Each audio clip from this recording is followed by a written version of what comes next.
lots of aviation executives at the World Government Summit this week, and a common challenge that they're facing, the same one has been there since pandemic, supply chain delays.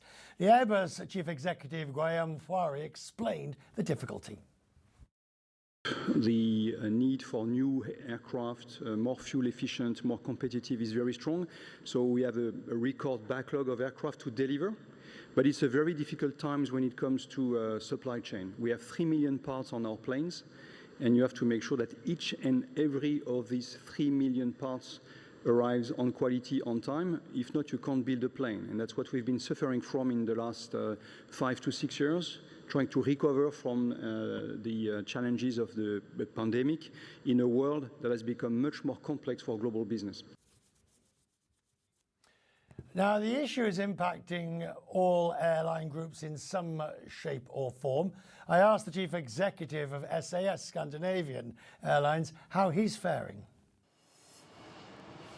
We're doing well, but it is a constant challenge, right? Let's be honest. I mean, of course, with OEMs, every single OEM that you can think of, it is a challenge, but our operational team is truly excellent. We've managed throughout all of 25 with LEAP engine issues, made sure that we had some backup engines, etc. With Airbus, of course, trying to make sure that we really get those summer deliveries. We get 2 A350s this year, number of A320neos again, and I think so far we're holding up well. Where exactly are you now in your delivery of reform, restructure, and eventually to Air France-KLM? Yeah, I would say we're probably about 80% in or something. Right, we've done the financial, legal piece of the restructuring years ago. I would say we're well on our way with the transformation of the company. We're in a growth phase again. We're also announced last week, we've announced flights to Dubai, for instance, right? One of the reasons that I'm here.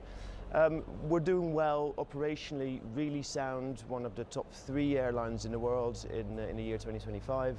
The only piece that's missing, and of course we're very focused on, is that Air France-KLM regulatory approval piece, right? So Air France-KLM has taken over, buying SAS, wants to be the controlling shareholder, and that is now with the European Commission, and we expect the approval by the end of this year.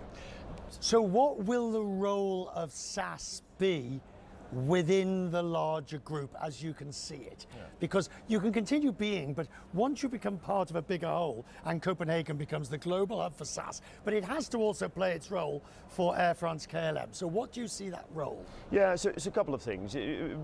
Seriously good question, because finally it allows me also to really be clearer, I think, there. One, you touch upon it. Copenhagen will be the center, of course, for Scandinavia in that sense, right? It's a global hub of Scandinavia based in Copenhagen. Look at where Paris and Schiphol are, and especially Schiphol Airport, Amsterdam Schiphol Airport, is completely full to capacity.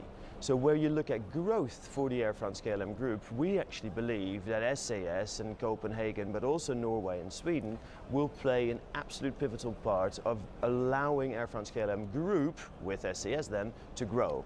And secondly, we will bring 25 million well-traveled and call it, hey, higher than averagely wealthy citizen of the world to the Air France-KLM group, including 8.5 million Euro bonus members. You're also the chairman of Flight Radar 24.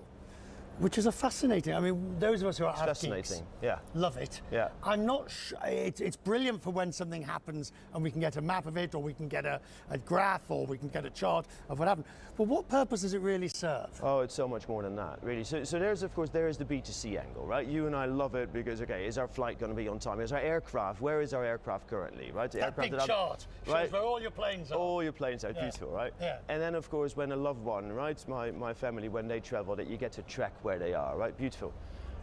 But imagine the data. So the B2B solutions that we are building, that we have, and that we are building, that the company is building, that is unparalleled. Yeah, because of course, I mean, just think about what we can offer, and what already we're offering, by the way, to a number of airlines in the world in B2B solutions. But again, it's that data, right? And it's just incredible, Richard.